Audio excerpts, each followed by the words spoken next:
fake to him. Whitlow rolling right on a keeper. Up across the 15. Cuts left at the 20. Lots of room at the 30. Headed to the near sideline. One man to beat. Makes the move at midfield. Coming to the near side at the 30. He's at the 20. He's at the 10. 5. Touchdown, Kentucky. With that, we welcome y'all to another episode of Believe in Kentucky. My name is Vinny Hardy. Got Aaron Gershon, covers the Cats for the Cats Pause, former UK quarterback who gave us that highlight, Jalen Whitlow. And we're joined by a legend. He was kind enough to co-host this podcast with me for a minute. He is a UK legend, national champion, SEC Player of the Year, NCAA Tournament Most Outstanding Player, 16th pick in the 1996 NBA Draft. Can go on and on and on. We're talking about none other than 00 himself out of Brownsville, Tennessee, Tony Delk. TLD, what's happening, man? Man, what's good? Big time, big time. You got J Dub with us and Aaron AG. You know, I like the initials, man, but you know, young fellas doing their thing. You know what's so funny, guys? When I was on with VH, man, he used to count down manually. 1, 2, 3. I'm like, man, what are you doing, man? He's got the fancy countdown thing. I don't even know how he does it. I'm just like, all right, that's cool. Hey, man, can we get a clock or something, man? Like, what's really going on, dude? It's like the 70s. 10, 9, 8. I'm like, the kids come running in. I'm like, man, hold on, man. How you gonna do this interview, man? You got the kids, you trying to count them? Like, come on, man. No, he was always good. He was always good. Good brother, man. Knows football, baseball, basketball. You really don't have a good team in the NFL, but that's for another. I'm with you. I'm a Giants fan. I'm with you on that. See, outside of Stephen A. Smith, nobody hates my Cowboys more than this man, Tony Delk, right here. Y'all. You already know it. I can't wait for y'all to lose. Every time y'all lose, you are the very first person I send a text message to. Just know it. Y'all should see the texts I get. You should see them. But, hey, Aaron, I gave it back to him because you were in the building. You were in Nashville for Brian Daboll's first game as a head coach. He beat those Titans. And I said, how you let a coach in his first game ever come to Nashville and beat y'all? That's pathetic now. I was in the house for that one. Oh man, it was all bad, man. But you know what? He started the year off. I'm like, VH. You know it's about to get bad for you guys, man. You're gonna win a bunch of games. You're gonna get to the end, and y'all gonna lose at home, and that's exactly what happened. Oh man, I just gotta say touche on that because I mean. You just gotta take it. Yeah, I gotta own that. Yeah, but you know the good thing is, like I said, we moved on from a coach. I can't believe you let Derrick Henry out the building, but It is what it is, man. You know this football. Hey, J-Dub, this football money tricky, man. I don't know how the signing bonus, the restructure of the contract. I'm like, man, when I sign my money, if I sign for 5-year, $100 million, I expect to get 5-year, $100 million, not me going in restructuring and trying to help some players and help the team. I'm trying to help my family. So I don't know how football works, man. Y'all union need to get together and figure some things out. That money is funny money. Yeah, they got it so complicated, man. The league. It's 2024, man. You would think they would straighten that thing out by now, but nope. It gets more complicated every year. Yeah, we'll see. Yeah. And the baseball guys like Shohei, this is what's so good with TD, man. He can talk everything. Look, a basketball legend, but can talk everything. Shohei can sign for the world and then get paid peanuts so they can just sign other guys and just go right around the salary cap. The Mets are still paying Bobby Bonilla. They made that deal before I was born. He's still getting paid. But I think baseball is funny because I was having a discussion with my stepson of the night. We was talking about just Bobby Bonilla, how he has this day every July 1st. Getting that 1.1, how he got his money deferred. But baseball players, even when like King Griffey Jr., when he was finished, and there was a few other guys that finished, but money got deferred even years after they had finished playing. So baseball contracts are like the best to me because there is no salary cap, first of all, but the baseball union of all the sports has been and is the strongest union of them all. Yep. It's crazy how they operate, but they figured out early. They were willing to sacrifice the whole season to get the owners to be like, you know what, it's going to affect y'all bottom line, and that's how you get into the owners' pockets. Anything else, football, basketball, they pretty much know we have a spending problem, so they definitely got us. Yeah, for sure. Well, man, we appreciate you on perfect timing with March Madness / Sadness kicking off. So, got to start off, man. The Cats played the full season, won SEC tournament game. Your thoughts on this team, Kentucky squad, man? It's, you know what? I was talking to someone just about just different teams, like how Arizona got off to such a great start against Duke, and everyone thought Arizona was going to be the team to beat. UConn has been, of all the teams, the most consistent, and I'm not saying, not to throw shade on the Big East, it's a solid conference, but returning really good players makes a huge difference. And when I think about Kentucky, and I talked to Jeff Shepard earlier today just about just the program and Reed and just, helping them just kind of navigate through some things on the highest level, was really just a team of young guards who didn't play defense in high school because they were all scorers. Even myself and Jeff, as we came into Kentucky as freshmen, talented, our offense was our defense. And I did have older guys that taught me how to play defense, and I understood the angles, how to guard certain guys, and I don't think they have enough time. I give Cal a lot of credit for just, he probably could have won more championships, but you're still trying to do it with 18-year-old kids. It's tough. And this team has brought us a lot of highlights, some exciting moments, and then there's some moments where we're thinking like, gosh, we could lose in the first round if we face the wrong opponent. So it's been an interesting team, but as it's been since Cal has been there, we always say young, experience, and then just, losing to Texas A&M. I think the Kentucky fans were hurt. They were at least expecting us to get to a championship, but it happens. You're going against an experienced backcourt in Texas A&M, with Wade Taylor the fourth and Radford, and then Manny Obaski. He really came on. Playing great ball, yeah. Yeah. We gotta, hopefully we can get locked in and play much better defense.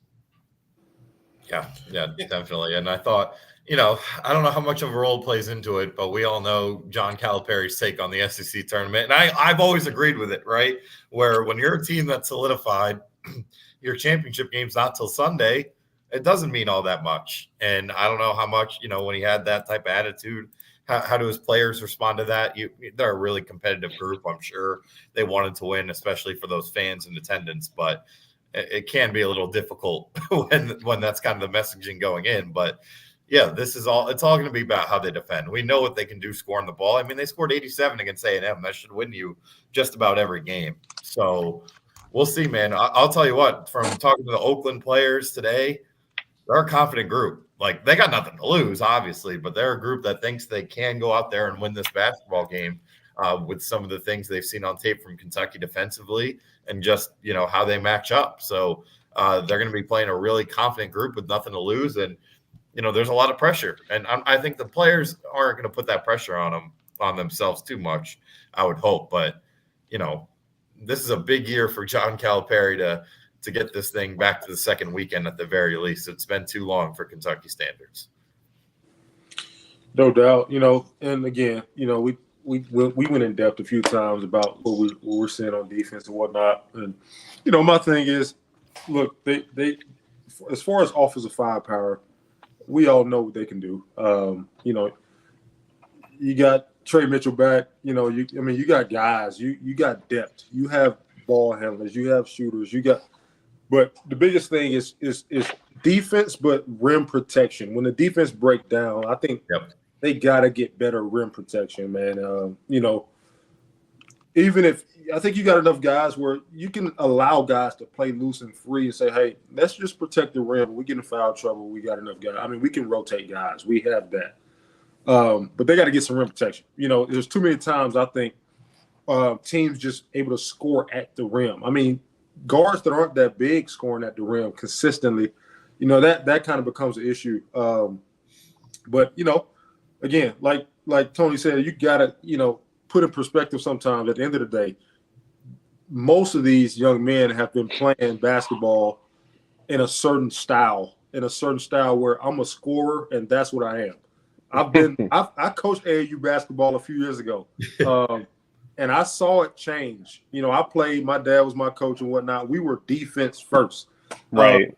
Now, my last year coaching AAU basketball was 2017, and you just see the culture of basketball change. I mean, most kids now, I mean, defense is kind of a option. You can play if you want. You know, they are looking to get that rock and score it, and that's what they're doing. So you got to break years of bad habits, man. So and you got a lot of alpha scorers on this team, guys that can score the ball, and this is what they do. So, you know, you have to put it in perspective, right? But at the end of the day, you know, at tournament time, you want to see them kind of take that next step and kind of take their game to the next level on the defensive side. And I think, and to be honest with you, I think Jalen you bring up a lot of good points, you know, because I do have an AAU program here in Atlanta.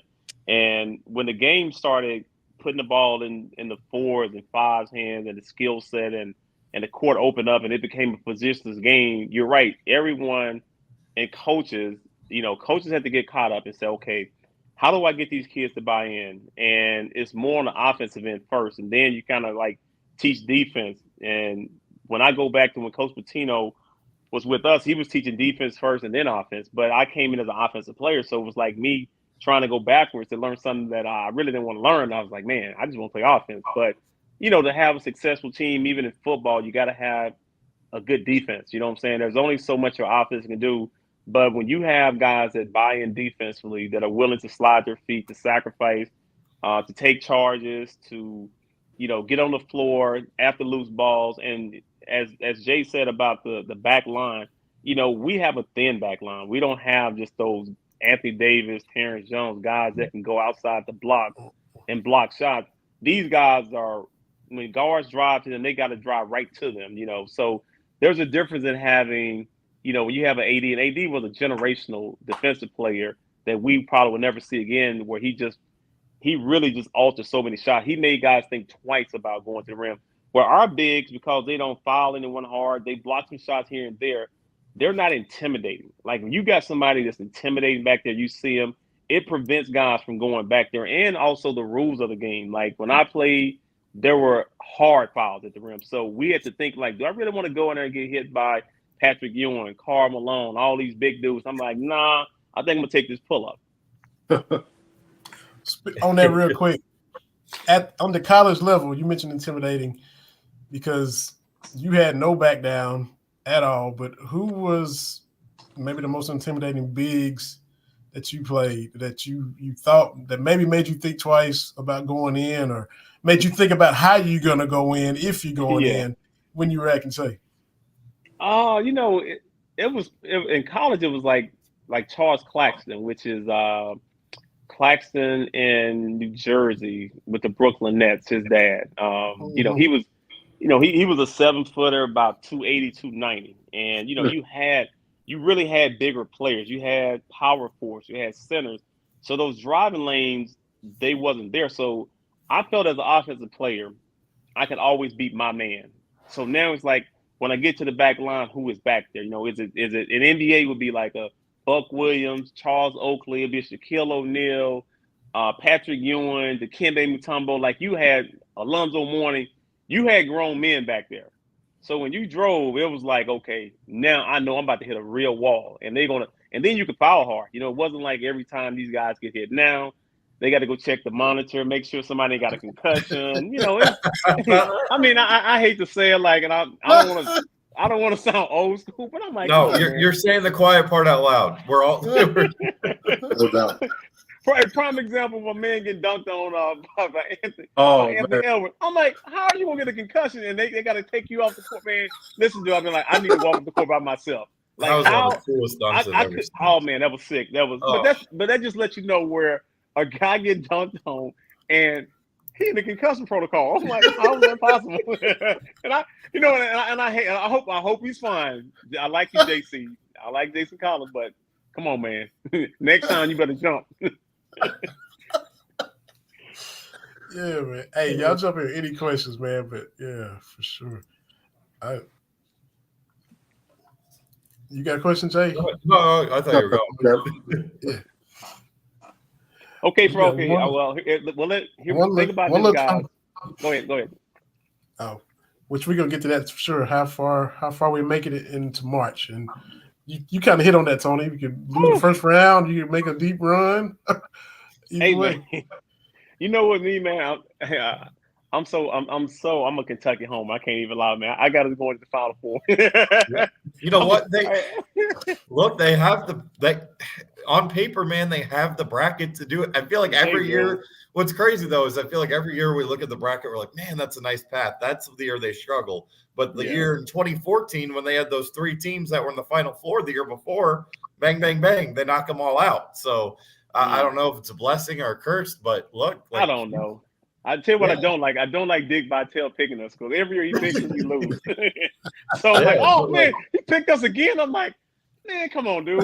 Like somebody got to be paying him to pick us because when I say like the Black Cat, when he picks us, we have no chance. I'm like, oh God, Dickie V, man, really? Can you pick Duke this year? Pick Duke this year, right? But like, I mean, this bracket, man, like Houston's banged up. I think they're a really good team, but you know, they always have issues scoring the ball, and their leading rebounder banged up. Marquette, Tyler Kolek, who's a second-team All-American, I don't even know if he's playing the first weekend. I mean, the path is there. And then, you know, some of the teams that, like, we can get into the predictions later. I think Florida scares me on that 7 line. A&M, they don't match up with well, but they'd only see them in an Elite 8. So, you know, you look at the bracket and you feel really good about it, but this Kentucky team has been so volatile this year. You have a hard time believing they can string together 6 in a row. They have the talent to. They have all the capability to. It's just something you got to believe to see because they have just – I mean, outside of their 5-game winning streak to finish the regular season in SEC play, they never had a longer winning streak, 3 games or longer. So we'll see if they can kind of flip the script on all that here. And that's what I think. I got them in the Elite 8, like losing to Houston is where I have them going. And if we're going to say it, I have them in the Sweet 16 losing to Florida. Ooh. I got this. Ooh. I don't know. That's a good one. I think Tony, I actually think I listened to you call the Florida A&M game on. I was thinking about it. I'm like, I think I was listening to you. Their guard plays were really good. It is. I saw them twice in person this year, and those are the type of teams that scare me, man. When you have multiple guys who can get to the rim and some size. I mean, that's what A&M has. They have the 2 guys in Radford and Taylor that really get to the rim, and they have size and rebounding. Florida's kind of just like that, and you know, Florida's a couple minutes. I mean, Florida beat Kentucky at Rupp, and they led the game in Gainesville for all but 5 minutes. So that's just a matchup that scares me, assuming that Florida does get through this weekend, obviously. And I'm with y'all. The defensive ADHD, the inability to consistently focus and lock in. And you mentioned this, a lot of young players, and they don't stay together 3 and 4 years like you guys did, Tony. So that may be some of it. You don't have that time to connect like you normally would or like y'all used to. But you were an elite offensive player, obviously, but you had a defensive-minded coach too, where you could do it on both ends. That's why the '96 team is, you know, arguably one of the best ever. Is when you look at this team, what would you have done? Is there anything that could be done defensively, or they just have to be? They are what they are, or, because to score as easy as they do, can you see them maybe putting it together a little more defensively, or is it just the bad habits and haven't been, you know, taught to play defense from a little kid? That whole culture change, like Jalen talked about. Is that what y'all think it is? Yeah, it's a good question. It's a really good question. I just think it's a really good one. It's a desire and it's a want to, right? And part of it is the style they play. Like, I think their points per game stuff is a little skewed because they play so fast. You're always going to give up more points, but there are just some games where they just aren't committed to it, or a team will get hot early and it feels like they just kind of give up on that side of the court and they just try to make it up all offensively. And I think the big thing too that could really help them they got to get these. They got to just get a little more from these 7-footers. I think there are games where Ugo's had tremendous efforts. I mean, he was really good defensively in Knoxville, and that win he was really good. Obviously, the Ole Miss game he had like 10 or 11 blocks. Z's had some good moments. Bradshaw's had some good moments, but they haven't got that consistency. If they can get that consistency in the front court, even if they're not getting much on the offensive end from those guys, if they can get consistent rim protection, I think that would go a long way. And I can't believe Cal said he's going to play 2 7-footers together. I don't know if y'all heard that on Sunday. I don't think that's the way to go, but I do think it is important to get 2 of those guys going where you can put them on the floor and feel good about them. I think that would go a really long way to giving some confidence to the other players on the floor, the Trey Mitchells of the world, the Adu Thieros, take some pressure off stopping the ball. I mean, you have to stop the ball, but there take some pressure off some of those guards if you can feel good about what those guys are going to be able to do protecting the paint, because guards have been able to get to that second level and get by those guys too. Yeah, I feel like, definitely more consistency from the big guys. But it's funny because I think I still feel like they're the type of team where if they get really hot on offense, they can still survive bad defense. You just can't count on that, right? But I do think they have enough scores, enough shooting to where if they really start hitting and just play okay defense, I think they can meet up with UConn and see where this thing goes, man. So I have that much. Maybe I'm just an optimistic person when it comes to this, but I'm very optimistic about their ceiling. They just got to hit it and have some consistency at it. But we'll see, man. Like you said, you definitely want more consistency on the defensive end, but they just got to find a way to find some type of balance at the end of the day, and see if they can hang on to it, man. Like you said, if you get one of the big guys, kind of get into a flow or get into a rhythm, change a lot of things. That would help. That would help.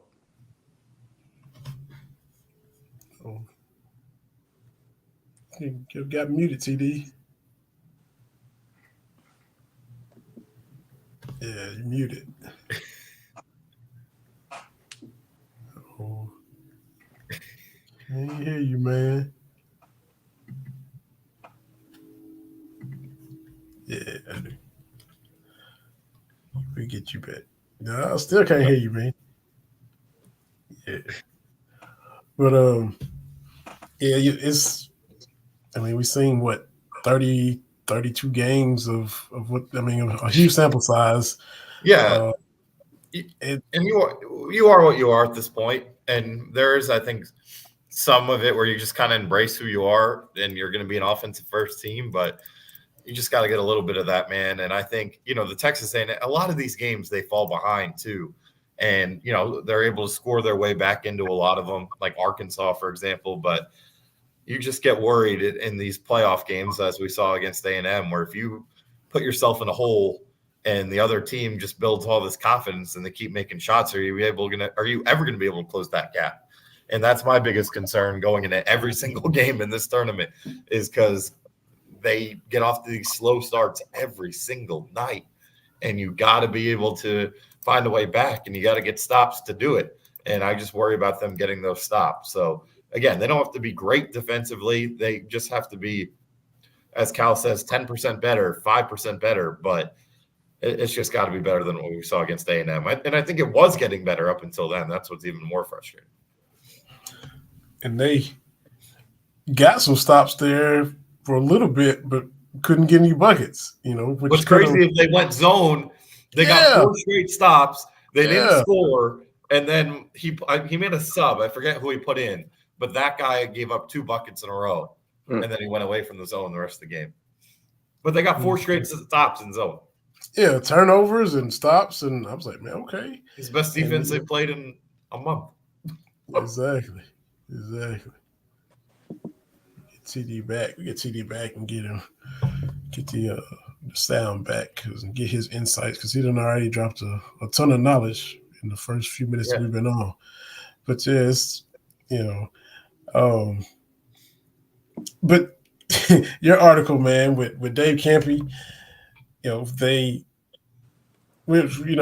Kentucky's the easiest matchup of the 3 seeds. Yeah. We don't want Iowa State. We don't want this. We don't want that. We like Kentucky. They don't score in the post, which the Tennessee game, no big man scored, right? 0. So he watched that game. What do you want the guy to say? I saw fans take it. What do you want the guy to say? We got no shot. We got no shot. Like, come on now. I have all the respect in the world for it. And they're a confident group, man. They were confident. Did you see the quote that Ugo had to me? Like, it's their confidence. They're hearing it over on the Kentucky side. That might be a good thing. Like, I'm going to try to. Can you guys hear me? Yeah, we got you. Okay, cool. No doubt. Yeah, but Ugo, this was from Uganda and Yenso today, and I was talking to him one-on-one, and I asked him because I said, look, Oakland, all we're hearing from them is we got nothing to lose. We're not scared, all that. And I said, what is your mentality going to be to counter it? He said, I heard they're talking crap. I'm not going to say nothing. Just step in the ring. If you're going to talk, I hope you're going to back your words up when it's time to fight. Like, oh, really? That's funny. That's funny. I like that. I like that. But I like it. Like, I feel like this, Kentucky, the last couple of years, obviously, I'll take last year out because they were 6th seed, but the year they lose to St. Peter's this year, there are a lot of expectations on them. And sometimes when, you're the team that's favored, everyone expects to win, you don't carry that chip on your shoulder. And I feel like today with that quote from Ugo, there was something from Trey Mitchell. I haven't got to watch the clip yet. I could tell he was a little annoyed. Like, it seems like this team does have a little bit of a chip on their shoulder going into this. And, they used that for a little bit with the defensive stuff. And they kept saying, oh, you all tell us we stink defensively. And they used that to their advantage for a few games. So maybe this confidence, like you were mentioning there, Vinny, with Greg Campy talking about the matchup. And then, some of the other guys in the locker room, the confidence they're showing, maybe that is something that Kentucky needs to wake them up and give them a little bit of a chip on their shoulder going into this. Well, I think, the biggest problem going is probably, is reading and listening to too many people. The job is for them to go out, defend, play their game, but also whatever game plan Coach Cal has, they have to try to execute that. And back to I know I was before I was muted, but you talked about the 2 7-footers. I wish he could have used those 2 7-footers in the Texas A&M game. That would have been a great game to experiment, trying to use 2 taller guys to discourage, guards from getting downhill and trying to get to our bigs. And knowing our bigs aren't the most physical guys. And but when you can really affect the game defensively, especially with 2 big guys that are athletic, but one of them has to be on the perimeter, and I think that'll be Big Z. So I'm interested to see if he does that, because sometimes you put out something just to see what the reaction is going to be. So it gives. So just think about this: when you're playing football, like we might tell you, this might be the receiver, the quarterback, or this guy's going to play, and he might not. He might just be a great scout guy. You know what I'm saying? He's great, but you put it out there, so it's more work for them to do. So now they got to think about, what if Kentucky put 2 bigs out there? How are we going to counter that? But at the end of the day, going to the NCAA tournament, I always say the best coaches, and we can go back to when Bill Self, when they beat North Carolina, he came out at halftime and totally flipped the game. Everyone thought North Carolina was going to win that game, walking away, but he made a halftime adjustment. And I said the great coaches can make adjustments in timeout, halftime. Don't tell me what you could do after the game, after we've lost. Oh, we should have done this. Too late. You know what I'm saying? So I like the coaches that can make adjustments in the game, and players that can make adjustments. So that's when you have cerebral players and cerebral coaches that they know how to make the right decision. And it might not always be right, but at least I'm willing to make an effort and try something different if it's not working our game plan. And I don't think all coaches do that. They are so stubborn and stuck in their ways. And that's when, as Jalen was talking about, the new wave of players and how you coach people and players like offense, football offense, baseball offense, basketball. No one wants to go see a boring, let's say 17-10 football game. 40. Okay, prime example, 41 points that Virginia scored. That was awful. Awful basketball. I was literally about to say Virginia basketball. It's the worst. Just think about it. It was so bad. And Tony Delk is a really good coach. They were talking about he needs to be fired. I'm like, the man won a championship, 3 or 4 years ago, maybe 4 or 5 years ago. Yeah, 5 years ago. And but the offense was atrocious. I've never seen They went like 51 live minutes and then scored 52 minutes of real time. Yeah. Is that possible? It is. Apparently. Yeah. He made the impossible possible. You're right about that. That's right. Okay, so Tony, look, you've coached, you played, you know he's a good coach. He won a championship. The championship is kind of the exception to the rule, the way they've kind of flamed out in the years around it. But you can't take that championship away.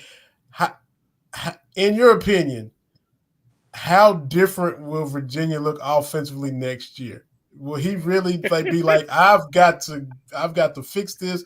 Kids don't want to come play this style. How different will they look next year when they start the season, in your opinion? It's funny you said that because, recruiting kids now, I was telling Josh, Josh Pass, we're going to be in studio tomorrow. I said, Josh, if you walked in my house with them loafers that you're wearing right now, I'll be like, first of all, what are those? And I'm not going to your school because I don't like your shoes. You know what I'm saying? So you got to have a little swagger. And the same thing with scoring. Kids want to go score. Kids want to go where it's up-tempo. It's a fast-paced game. They're shooting threes because even at the highest level, we're seeing more threes from every team in the NBA than we ever seen before. From 1 through 5, everybody's almost shooting threes. And it's hard to go sell that pack line defense, which I still don't know what the pack line defense is. I'm like, okay, pack line, what is it? A bunch of guys in the back line. But offensively, you got to almost go out and hire, if you think about football, offensive coordinators are getting paid millions of dollars. Oh, yeah. Because they have something exciting that the fans is entertaining. And it's the same way in basketball is that, we want to see an offense of 80s in the 80s and 90s. No one wants to see this 50 to 60-point game anymore. Those are boring. And what player want to go to school? You telling me, yeah, we only averaging 50, let's say 60 points. You got most of the top schools like Alabama, Arizona, Kentucky are in the high 80s or if not 90s.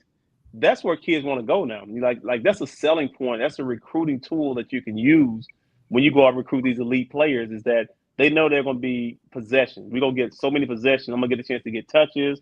And it's enough touches for everybody because as fast as Kentucky play, Dillingham gets shot, Reeves gets shot, the big gets shot.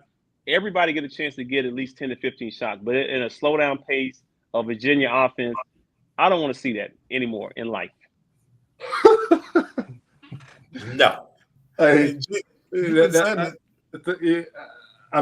the same sentiment in every sport, man. Like, I'm sorry. Like, nobody wants to see it. Like, you don't get me started. But it's just you got to bring some swag, some excitement to the game. Yeah. At the end of the day, I don't know how colleges recruit without doing it. Like, I don't know. Right. I don't know how they get players because most of these kids playing AAU basketball where the AAU basketball that I see nowadays is almost like the coach just roll the ball out there and say, y'all do what y'all want to do. Right. And those guys, they're just jacking up threes. They're playing pickup basketball, which is fast breaks. Can I shoot a three here? If not, can I kick it? Can he shoot it? Right. I mean, it's a styles makes fights type game now, man. I mean, it is what it is. So you still can play good defense and still can play sound basketball nowadays. We're seeing that with UConn, right? We see it with Houston. Now, Houston's not good on offense, but we see that you can still get the 18, 19, 20, 21-year-old, 22-year-old to still slap the floor and play good defense. Houston has proved that. Yeah. So now you got the good coaches like what's the guy name at UConn? He can Hurley. He's extremely good at merging the two. Those guys play really, really good team defense and really good offense. They can play an exciting style. They can slow it down, right? They can do a lot of different things, and that's why they hold a lot of value right now in college basketball, I think. His coaching style hold a lot of value right now because at the end of the day, he's defying the odds. Houston's coaches defying the odds. He's getting teams to jail, to play really good team defense, to buy in, to commit to a cause. That's hard to do now, based on what coaches are telling us. That's hard to do. So, but yeah, we're tired of seeing a slow offense.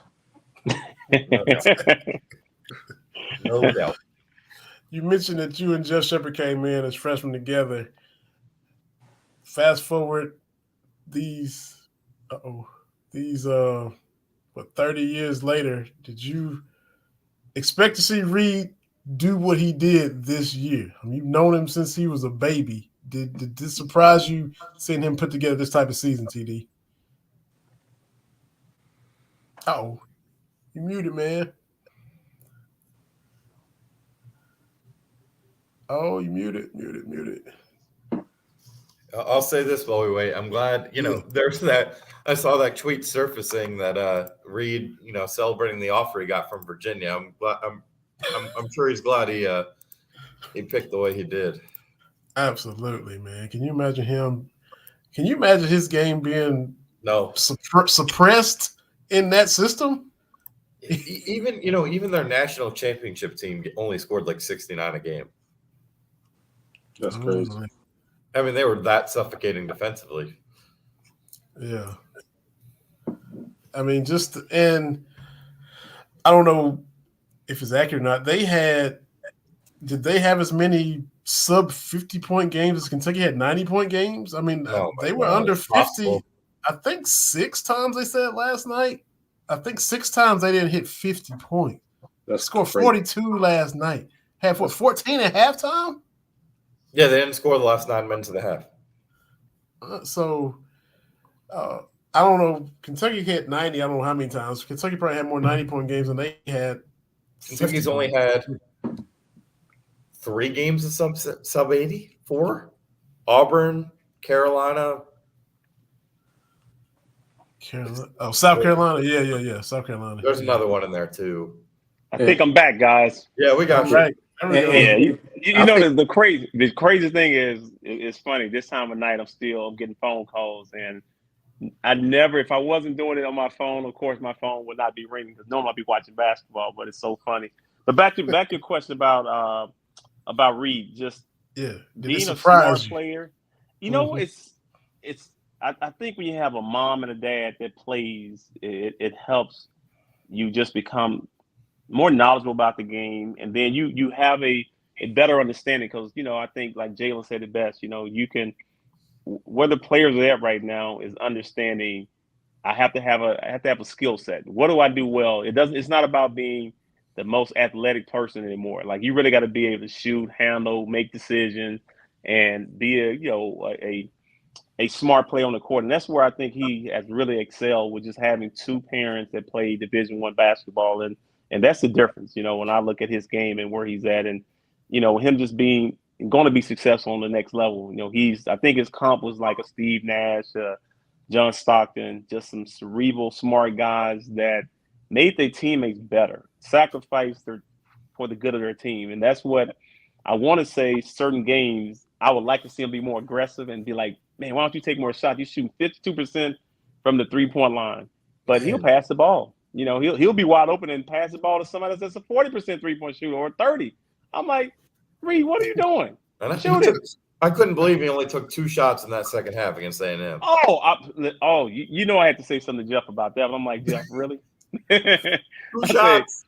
2 shots, and they wasn't even. You right, 2 shots. I don't know. It's not like he had a bad first half. The dude hit 3. He went 3 for 3 on his first 3 threes. Yeah. He scored 14. Yeah. He's more athletic than Stockton too. I mean, is that a comp for him, or is that just he's more athletic than Stockton? I think this is passing his knowledge of the game. Because you look at. So it's funny you said it. John Stockton is the all-time leader in steals. So when you say athletic, it's like you would think it would be like a AI, somebody that's super fast and somebody that's athletic like an MJ, LeBron, and as many years as he's played. It's John Stockton, and all-time leader in assists. It's John Stockton. So if you give me that comp, I would live. If I was Reed, I would live with that all day. Because John, he was phenomenal player at the highest level. He went against many athletic, great guards, Hall of Fame guards, but he was a Hall of Famer himself. So he held his own against everybody that we can think of. And just think being the all-time leader in steals.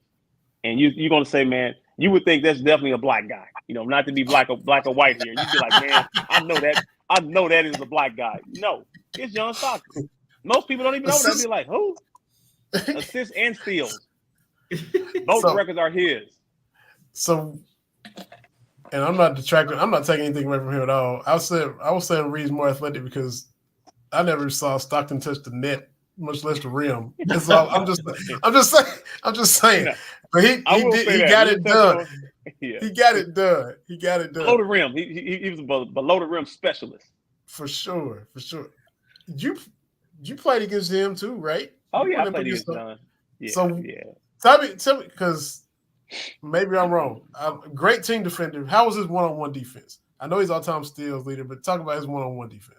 You know what? I tell you what, he knew angles. He knew how to play and guard two angles, but also, he had Mark Eden, he had Karl Malone. He had backline defenders. So if you were to beat guys back in the day, how they built their teams were with shot blockers, and every team had 3 or 4 7-footers, to be back there, and that was their job, to rebound, to block shots.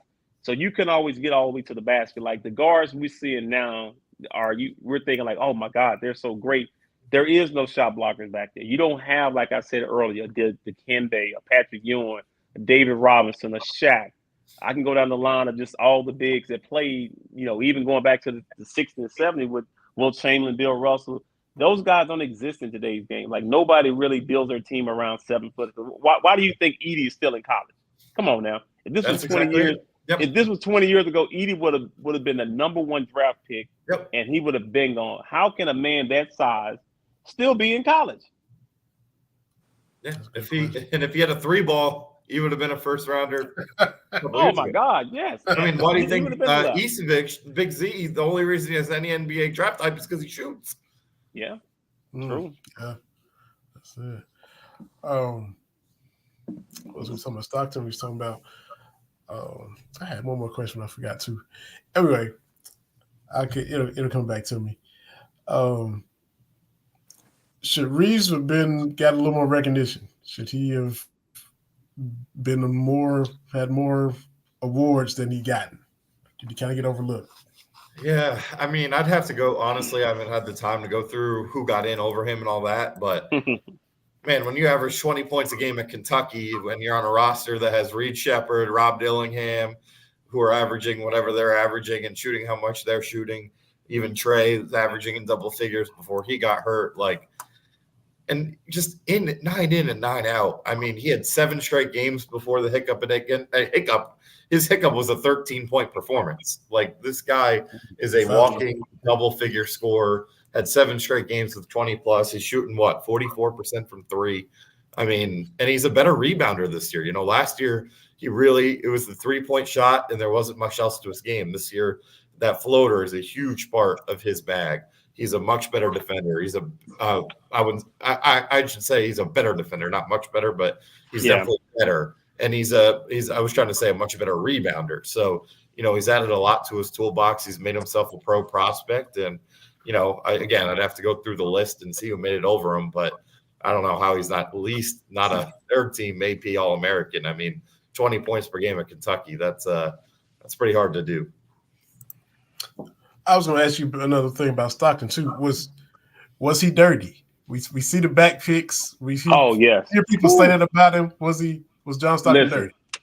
Them back picks were devastating. Like he's the one guy that were running, and I enjoy doing it too. I'm not gonna lie to you, but when you can get a big man and hit him in his back and use your elbows in his lower back when he doesn't know it. Oh man, I love that. So yeah, I mean it was a part of when we would set screens, they would try to run over us. So that was our opportunity to get them back. It was like a blindside hit that they didn't know was coming, and the referees allowed it. So yes, I enjoyed it, and John Stockton was the best in the business at putting his elbows into your lower back. And trust me, big men hated that. And also when he played defense, when there were like pick and rolls, like he was great at going at Big's knees.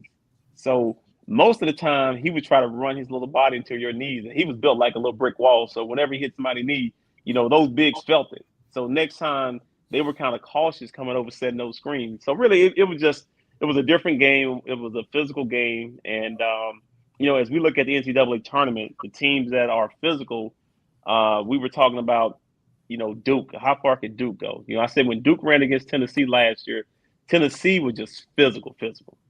So a finesse team, if you got multiple physical players, those guys don't want to get hit. They don't want to get touched. And I think, like you said, going back to Reeves, he didn't get enough credit for all the stuff that he did for Kentucky this year. The points and him actually returning and to what Aaron stated, him being a better player, him being a better finisher at the rim, bringing some leadership, and just hopefully he can just stay out of foul trouble. I think against Texas A&M, he got those early fouls, and I would say we never were the same after that. Mm-hmm. Exactly. 100%. Got a listener comment, Jason Hubert, Tony Delk, the man, the myth, the legend, the wine maker, my all-time Wildcat favorites. Man, tell her about the wine, man. Talk about the Lorenzos.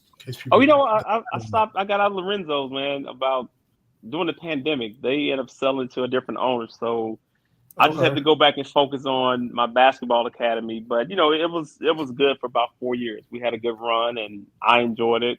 A lot of fans there supported me, came out, and they got their drink on. So it was a nice, I would say, side business, some passive income, something that what I know about people love wine. I wish I could have stayed in it. I didn't have a lot of time to devote once the new owners took over, and just trying to go back and forth communicating with them. Me being in Georgia and them being in Kentucky, it was a little difficult. Plus, the job, the 5 or 6 jobs, the radio, the podcast, the basketball academy that's still going for 6 years in right now. So it's funny that Jalen was talking about coaching AAU. I'm like, man, I've been doing this for 6 years. Every year I said I'm gonna quit, but I just can't. Dealing with parents, it's the parents. I love the kids. Where in Atlanta are y'all based out of? We based out of Marietta. We're at the Salvation Army. So my academy is called TDBA, Tony Delk Basketball Academy, and this is our 6th season. And I have a total of seven elementary, middle school, and I partner with someone to do high school. So Fresh Supreme. So I have 4 high school teams. So total of 11 teams. Just a lot to be dealing with. You know what I mean. A lot of parents. Oh yeah. I already know, man. I know. Every one of their kids going to the pros. So I got about 100 pros in my program. Absolutely, man. I definitely was going to ask you about the TDBA for sure. Yeah. And just like Jalen, you're an author, so tell everybody about the book, man. I came out with my life story. Growing up in Brownville. The book is called Shooter. Story behind the double zeros, and just growing up in a small town, and giving those kids who are not from bigger cities, the aspiration and trying to inspire them, to what you put into something, what you're going to get out of the work ethic, having the right people in your life, surrounding yourself with role models, and just having older brothers that taught me basketball. That made it a lot easier, and just having the foundation that they instilled in me. So without my brothers, Ricky, David, and Leslie, and my brother Carnell, I don't think I would have made it. I just had some great people in my life, and great teammates that let me shoot all the balls in high school. So nothing wrong with that. They knew who the shooter was. So we kind of did the bracket quick. I had Elite 8, Aaron, you had Sweet 16. Yeah. TD got Final 4. So who are our Final Fours? Who are our Final Fours? You got hot takes too, Jay. Yeah, I got a couple. I got Kentucky, running up against Houston in the. Oh, okay. All right. Yeah, I have for a Final Four. I have UConn. I just think, I think you said at the beginning there, Tony, they've been the most consistent team all year, and obviously what they did last year, the experience they have, and looking through that bracket, it's a good bracket, but I just don't see anyone clipping them there. I have North Carolina also holding chalk in the West. I like Arizona a lot. I like that's really it in the rest of that bracket. I think Arizona can give them a hard time, but I do like Carolina there. And then out of Kentucky's, like I said, I have Florida. They're my sneaky team. This thing to get to the Final Four. And then that Midwest, I feel like that Midwest, they put Purdue and Tennessee together to prove which team can actually get it done this year. And I'm not falling for it. So I have Creighton because they were a win away last year. They have almost the same team. I feel like they're a sneaky team too. So UConn, Carolina, Florida, and Creighton. And then I have UConn beating Florida in the title game. Oh, okay. All right. UConn beating Florida? UConn beating Florida. Ooh, okay. Wow. I'm all in on Todd Golden. He'll either make me look really smart or really stupid, one or the other. He's a good coach. I do like Todd Golden. He's a really good coach. Actually, the reason I started really liking him is not to bring back bad memories, but they were in Kentucky's bracket the year they lost to St. Peter's 2 years ago. And my media seat was right next to the San Francisco coaching staff, and all those guys are at Florida. So I was, listening in on them and them breaking down the game as it was happening. I was like, I just learned more about basketball in 2 hours than I have in a long time. So he's got that staff with him at Florida. I have a lot of respect for that group, and I think they have the type of team, like I said, where they have 2 all SEC first team guards. They rebound the heck out of the ball. They even have another couple guys in Richard and Kugel if they get him going. I just think they're a team that could be sneaky. Yeah. Jason says, since Tony's out of wine business, maybe it's time to get a 00 Kentucky bourbon. Hey, tell him, if you know someone, we can make it happen. It's only a drive. It's only 5 hours? 5 hours, yeah. Yeah, man. If you know somebody that knows somebody, we can be in business. We can be in business. You know what I'm saying? I tell somebody, don't talk me to death. Do not talk me to death. Not at all. No, really, so my Final Four would be, I have UConn, North Carolina. Of course, I'm a homer here. UK. I hope you're right. Creighton. I want to go to Arizona. And I got Creighton. I have Creighton. Look at us. There you go. And then I have, of course, Creighton beating Kentucky and Creighton losing to UConn. But I think UConn is funny because I was telling someone today, I think Auburn has a chance. I do too. No one is talking about them, but just watching them for 3 days, how they perform, they're physical, they have depth, they have wing defenders, and to go against UConn, you got to have some big guards, and they have some big wing guards. That's where the game is at too. Even at the highest level, I think every team is looking for that guy that can guard Luka, which is unguardable. Certain guys, Paul George, you look at our Kentucky guys, like a Devin Booker. Like it's hard to guard those guys with like size, and you got to have strong wing defenders. So when I look at the Auburn team, they have long, athletic wing guys that can cause some havoc, I think.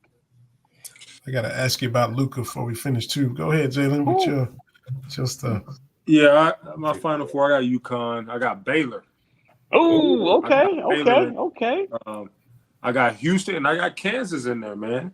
Even with McCullough out? I got Kansas in there. I got Kansas, and this is what I did. I got Kansas beating Purdue. They got an injury, right? They got who's hurt with Kansas? Yeah, Kevin McCullough. McCullough out. They got an experienced coach who's done it so many times, and I think it's going to bring the team together with his experience and their team. I think they do it. They always talk about every year. I hear Purdue. Not so. I'm like, not so. Kansas. They're going to run into that's going to happen. So I have them losing the Sweet 16 to Gonzaga for what it's worth. Oh yeah, I got. Still have them losing too. But yeah, I think I wanted to have Auburn upset UConn, but I just couldn't do it. I think because I love the way Auburn played. I love watching Auburn. I love watching Houston. Those type of physical, aggressive teams on defense, but I just think UConn got a little bit too much on offense. A little bit too much everywhere, really, to be honest with you. Yeah, but I think UConn play Houston national championship game, and I think it's a game that don't get out of the 60s. And it's a one of those good games. I hope Houston don't make it in because I don't want to see no 60-point game. So if it's a national, I hope you're wrong, man. Houston. They're not quite Virginia. They're not quite Virginia, but they're in the same family of ball there. Oh God, we got a lot of overlap with our picks because I got UConn and Baylor, just like you, Jalen, and I got Houston and Creighton, and I got Houston beating Baylor. No, I got Baylor beating Houston for the championship. So we all got a Baylor. We all got some overlap, Hey, I got Mississippi State beat North Carolina. I've seen that. Wow. I do think there is a chance the winner of that Michigan State game could be Carolina, but yeah, I'm a big RJ Davis guy, and I think now that I am too. Him and Caleb Love didn't mesh well together. I know there were issues off the court, whatever, but I feel like I think that might have been over a young lady, if I'm not mistaken. That's what I don't know how true it is. That's the word on the street now. Yeah, that's the word on the street. Some young lady broke up the team. Oh my God. They didn't even make the dance last year. They were wow. She stopped. They didn't make the dance either. Like, woo, and then they got the NIT invite and said, "No way, man." Right, they sure did. That's crazy. So. Jason in here with another question. Being that Tony was a Patino guy, do you still have any connection to the basketball program? Has Cal reached out to the guys from 96 or 98 like he has his own guys? Yeah, we have. Like, I was on Cal staff for 2 years. So myself and Scott Padgett. So he reaches out, and I stay in contact with Cal whenever I'm back in town. So no, I'm a fan. He's done great by our program. We all would have definitely liked to have seen him win more. But it's not as easy as people think. We look at the great coaches, and I can go down the line of a bunch of coaches that only have one. Cal should, if he were to go back and, do this all over again, he probably would have 2 or 3 to make some different decisions. But, he's still got to shake out. Sometimes it's luck. Players get hurt. You could have a one really good game and then come back and have a bad shooting game. Because I really thought the year that John Wall and I was on that staff, we had a chance. It was, oh my God, we lost to West Virginia. We could not buy a 3, but that was also Eric Bledsoe getting his second foul 17 minutes ago, and that's on our young players. And then coming back the second half, being young, and he never was the same after that. So, but. It's a tough job. I can only look at Cal, wish him well, and hopefully he gets to the Final Four this year. And if he doesn't, it's gonna be a little hot. It's gonna be a little hot and heated in Kentucky and Lexington. Yeah, that's for sure. Yeah, this is a pivotal March, man. This is a pivotal March because it's almost like his tenure has one half that is hard to argue anyone's ever had a better half, and then the second half that, for lack of better terms, hasn't been the Kentucky standard, right? So, well, is it better than Tubby though? Like I told people, I said it's right around, but if you look at guys who have one title, I mean, we put Kevin Ollie, we can put Tubby, we can put coaches Tony Bennett, Izzo, Tony Bennett. I mean, a bunch of, and they're supposed to be like, I don't like great coaches, and I. Somebody called him. Point too. Yeah, but Tom Izzo, to me, kind of skates because his championship was in 2000. Yeah, and he's only got one. How many Final Fours has he been to since then? I don't know, but everybody was really quick to say 10 lost Tubby for Tubby Smith. Look and see how many times Tom Izzo has lost 10 games in the season, and why are we calling him 10 lost Tommy? Because he's one of the most disrespected coaches in the history of college basketball. How many losses did they have? Who? How many losses did Michigan State have this year? Michigan State, an 8 seed, a 9 seed. But if I'm looking at, let me see here. What was their record? Their record is. I'm trying to see how they got in. They had what? They are 19-14. 19. That's what I'm saying. That's what I'm saying. And TD, man, why don't we call him 10 lost Tommy? They was real quick to say 10 lost Tubby. And they went. Yeah, how did they get in? And Tom Izzo done lost a lot of 10 lost seasons. A lot of 10 lost seasons. I think he has some streak though. He's been in 26. They've been to 26 straight NCAA tournaments, something crazy, some kind of record, something crazy. So I guess that's the reason why. But you're right. He has 10 losses. I agree. 10 losses. And I know championships are hard to win, but that last title that he won, that thing can buy a beer now. That thing. No one expected them to win that thing either. That title is grown. That title is 23 years old. It can buy beer. It's got kids and a mortgage. That's how long ago it's been since he won it. I'm just saying. Yeah. I'm just saying. It was 2000. It was 2000 when he won that. It's almost 25 years ago. Yeah, I miss watching Jay Wright's team. I had a lot of respect for him as a coach, man. Villanova. Yeah. Jay Wright, he's definitely a good coach. It's but I think the NIL was what kind of same thing with Nick Saban, and I can't speak on Jay Wright. I know Nick Saban was talking about just the landscape of the environment, what's going on in NIL, and guys are in it for the money now. They're not in it for it to be developed, to go and have a good time and enjoy college. But I blame the NCAA. They can't get a grasp of it, but they have made billions of dollars off the backs of so many athletes, and I'm happy the athletes are getting paid now. I can't even tell you how elated I am that these guys are able to have a platform, and them, during our time was like, oh, well, you getting a scholarship. Like, really? Okay, but y'all are making hundreds of millions of dollars on TV deals, apparel, concession stands, and you telling me that it's equal to my scholarship. That's the one thing I thought with the NCAA was that how they just basically, I would say, strong arm, or they basically held us hostage with their scholarship.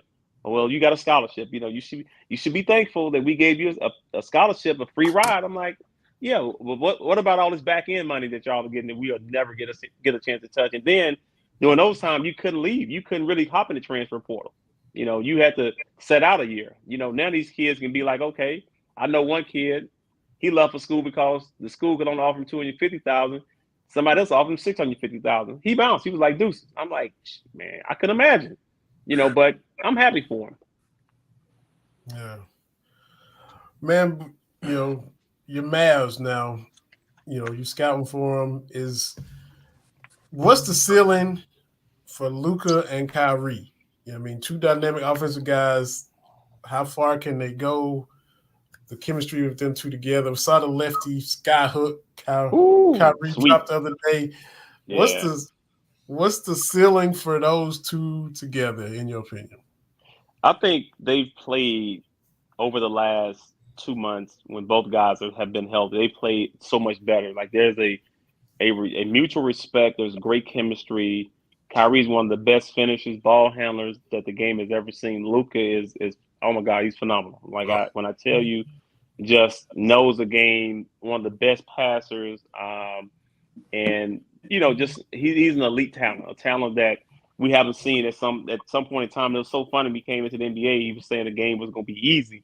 Everybody laughed and was like, man, how this slow guy can't jump, can't dunk, is one of the best players in the world. Absolutely. He's one of the smartest players in the world too, but really I think the moves that we made should help us because we got bigger, and to contend with the Minnesota, the Denvers of the world, and even the Lakers, you got to have big bodies. And I think just the move of PJ Washington and Daniel Gafford have really helped us out. So, we'll see. The West is going to be interesting. It's going to be challenging, and I think we have a chance. That's all you can ask for is to have a chance, man. Yep. All you can ask for. And forgot to mention in your intro, this man dropped 53 points without shooting a three on Sacramento, right? You did all twos and free throws, right? That's impossible in this age of the NBA. That's crazy. Yeah. Yes. Didn't even shoot mid-range, man. I had the mid-range going. Hey, you got to go what works, man. You can't let coaching staff and analytics talk you into doing something that. I love it. If you're hot doing it, I'm like, I'm gonna stay hot with these. I'm gonna kill them with these twos. They add up. Twos add up just as fast. Yeah. That's why I love watching Kyrie, man. His mid-range game, I love it. Just pull up mid-range game. Thanks. Absolutely, man. TD, this has been fun. Looking forward. Where can everybody watch you at for March Madness on the coverage? What's the radio? What's the TV? What are you gonna be doing? It's gonna be March. It's called Fast Break. So we're gonna be doing mostly it'll be on the internet.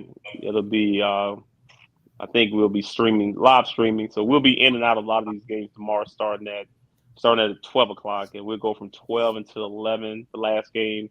So it's fun. It's fun. We have some exciting guys and some exciting guests that we're gonna have. So I'm really just enjoying getting a chance to see all these collegiate guys that I haven't seen all year. So we'll see which teams can cut down the nets in Arizona.